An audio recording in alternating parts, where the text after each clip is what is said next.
बच्चे को इसमें लैपटॉप नजर आता है, एक पर्सन नजर आता है और वहां पे उसको नजर आता है कि प्रोग्रामिंग प्रैक्टिस बच्चा कर रहा है। यहाँ पे डिजाइनर डिकोटा है, टीचर टेड है, ऑफिसर ऑस्कर है। बच्चा पिक्चर को देख के लुक एट ब्रिलियंट बैले है, एक परफॉर्मेंस है बेसिकली एक टाइप की एक्सरसाइज की। सेम इस असी ऊपर आएगा, बर्लिन बीच है, फायरमैन फैंग है। इट्स मीन दैट के बच्चा जो है वो इन कार्ड से पिक्चर को देखते हुए नीचे उनका नाम भी पढ़ता है और उसकी ड्रेस कोड भी देखता है कि ये वाला पर्सन जो है क्या काम करता है, इसका नाम क्या और इसका ड्रेस कैसा पहनता है। दूसरा हमारे पास कार्ड है जब हम बच्चे को फ्रूट सिखाना चाहते हैं। Almost 60 type of different type of fruits हमारे पास मौजूद है। इसके भी 4 पेयर होते हैं हर कार्ड के, जैसे कि एवोकाडो, ऑरेंज। सेम बच्चा पेयर्स इकट्ठे करता है कार्ड्स के कि आप मुझे कहते हैं बेटा एवोकाडो ढूंढो या मुझे कहते हैं ऑरेंज ढूंढो, तो वो ऐसा करते हैं इन कार्ड्स में से 4। ये एक प्रॉपर एक गेम है जिसे हम छोटे होते शायद कुछ लोग अभी भी जिसे हम सोना चांदी खेलते थे, 4 पेयर्स को इकट्ठा करना। तो यहाँ से बच्चा कार्ड से ये चीजें सीखता है।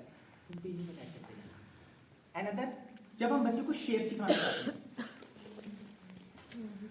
अगर आप देखें तो यहाँ पे बच्चा शेप भी सीखता है, यहाँ पे बच्चा नासा के बारे में डिफरेंट टाइप ऑफ जो यूनिवर्स के अंदर चीजें वो भी सीखता है। एक ही कार्ड हमें 3-4 चीजें बताता है। 1 एक हमारे पास डायमंड सिंबल है, 9 है, 11 और है, जैसे कि मून है, पहला आदमी नील आर्मस्ट्रांग है, अमेरिका का है, रेक्टेंगल या स्क्वायर शेप है, 3 है।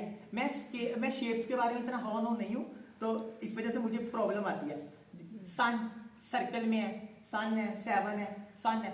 तो बच्चा इस कार्ड से शेप सीखता है, नंबर सीखता है और बेसिकली एक किसी ना किसी एक चीज के बारे में मालूमात इकट्ठी करता है। उसके बाद हमारे पास सबसे बेस्ट जो है वो हमारे पास है मैचिंग। ये कार्ड्स जो है ये ऐसे ही डिफरेंट टाइप ऑफ कैंडीज बनी हुई है। बच्चा कैंडी से हम ऐसा करते हैं, इन कार्ड्स को ऐसे फैला देते हैं। फैलाने के बाद हर कार्ड जो है वो 2 पेयर का है, हर एक के कार्ड के 2 पेयर है बेसिकली। तो बच्चे ग्रुप्स में बैठते हैं और चूंकि कार्ड्स बिल्कुल ऐसे नीचे उल्टे रखे होते हैं, तो पहले एक बच्चे को कहा जाता है आप कार्ड उठाएं, वो कार्ड उठाता है तो वो देखता है, दोबारा उसी को कहते हैं, अगर उसने सेम आंसर पिक कर लिया है तो वो कार्ड उस पे हो जाते हैं, नहीं तो दूसरे की बारी आती है। अब दूसरे के लिए दूसरे ने क्या करना है, क्योंकि उसने पहले वो 2 कार्ड देख चुका है, उनकी पोजीशन देख चुका है, वो मेमोरी बनाता है अपनी कि ये कार्ड यहाँ पे पड़े हुए हैं। यहां से हम बच्चों को मेमोरी बिल्ड करना सिखाते हैं।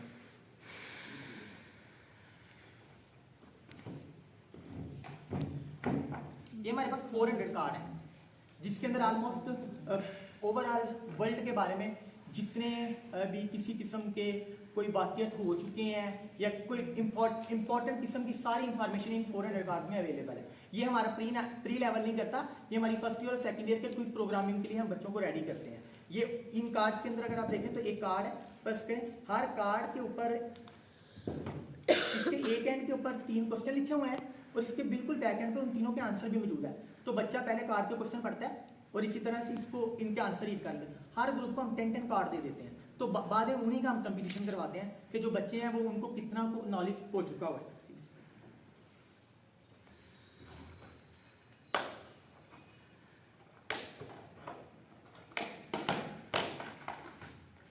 ये छोटी छोटी बबल्स हैं, ये एक्चुअल में बबल्स नहीं है, ये कलर कम्बिनेशन है। हमारे पास ये 10 डिफरेंट कलर्स हैं।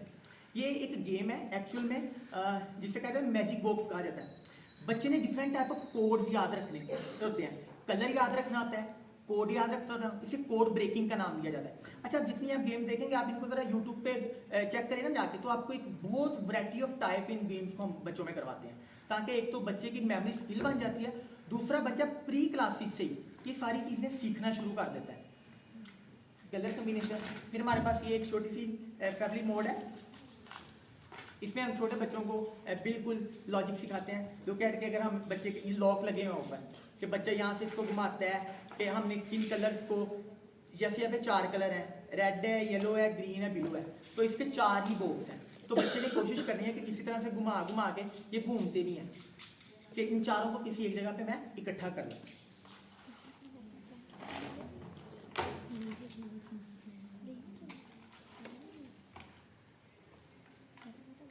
लुक एट, ये हमने बच्चों के लिए स्पेशल, ये हमने हर बच्चों को, हमारे पास जो प्री की क्लासेस के अंदर हमने ऑलमोस्ट 400 के करीब सेट रखे हुए हैं। हर बच्चे के पास हमने सेट मुहैया करते हैं। एस है, इट्स मीन स्टार है, इंटरनल रैंक भी बच्चा कर सकता है, आउट रैंक भी कर सकता है, पूरी ABC के जितने वर्ड्स हैं उन तमाम वर्ड्स के अंदर फॉर एग्जाम्पल G है, इसके बाद हमारे पास कोई भी जितने भी हमारे पास हैं इनकी फर्ज करें ये जहाँ से ये H फॉर हाउस है, H से निकला हुआ है तो बच्चा हाउस की ड्राइंग करना जानता है, बच्चे को हाउस की शेप के बारे में पता चलता है, बच्चा इसी से इसकी ड्राइंग कर लेता है, बच्चा इसी से इस अल्फाबेट को अच्छे से समझ लेता है। सेम इसी तरह से जब हमने सिखाया जैसे जीम है, हम जीम को बच्चे को पहले व्हाइट पेजेस पे ड्रा करना सिखाते हैं, बच्चा उसी के अंदर उसकी एक तो इसकी कैलिग्राफी जो उसकी राइटिंग है वो बड़ी साफ सुथरी होती है, वो बच्चा पहले से जीम को एक अच्छी शेप देना सीख जाता है। डॉट्स पे आने से पहले उसको बस ये कहते रहते हैं कि बेटा इसको बाहर निकालो, इसको बाहर निकालो, इसके अंदर पेंसिल घुमाते रहो। पहले बच्चा यहाँ पे पेंसिल घुमाना सीखता है, उसके बाद उसे ये पकड़ा देते हैं कि बेटा अब इसे रखो, एक फिंगर टीचर इसके ऊपर रखे, फिर इसके ऊपर इसको हम इस तरह हम इसको हरूफ तहजी सिखाते हैं। ये कम्बिनेशन हमारे पास आता है, ये 1 क्लास से लेकर 10 तक रहता है। इसमें डिफरेंट कलर्स के कार्ड्स हैं। क्या मतलब है कि बच्चे को हम 3-4 कम्बिनेशन देते हैं, सेम इस तरह से ग्रुप्स में सिंगल भी दे सकते हैं कि कौन सा बच्चा मैक्सिमम जोड़ तोड़ करके अल्फाज बनाने की कोशिश करता है उर्दू के। जैसे फॉर एग्जाम्पल ये रूप है, अगर इसे उल्टा करते हैं तो ये नहीं बन सकता। सेम इसी तरह से हम कोई और कार्ड ढूंढते हैं, काब है, नहीं बनता, तो बच्चा इन्हीं कार्ड्स के जरिए जोड़ तोड़ सीखता है। हम उन्हें आहिस्ता आहिस्ता रूप तर्जीह से मूव करते हैं जोड़ तोड़ बनाने पे। 3 डिफरेंट कलर्स के कार्ड होते हैं, हम इनको उल्टा करके भी बना सकते हैं, बच्चे की मर्जी होती है। ये टीचर का टास्क होता है कि टीचर बच्चे को कहते हैं कि बेटा मर्ज होने चाहिए, सेम कलर में बनना चाहिए, पिंक और येलो का कम्बिनेशन होना चाहिए, पिंक और ब्लू का कम्बिनेशन होना चाहिए। तो ये कार्ड्स के जो कम्बिनेशन है ये टीचर असाइन करता है कि किस बच्चे ने किस कैटेगरी में इनको बनाना है। सेम इसी तरह से हम बच्चे की एक तो माइंड कैपेबिलिटी, दूसरा उसकी डाइस है, डाइस को फेंकते हैं, डाइस के ऊपर नंबर आता है फॉर एग्जाम्पल 41, तो या तो बच्चे ने इस टावर में से 41 को मूव करना है या बच्चे ने उसका उलट यानी कि 14 को मूव करना है। सपोज करें अब बच्चा यहाँ से सीखता है कि मैंने 20 को कैसे बाहर निकालना है।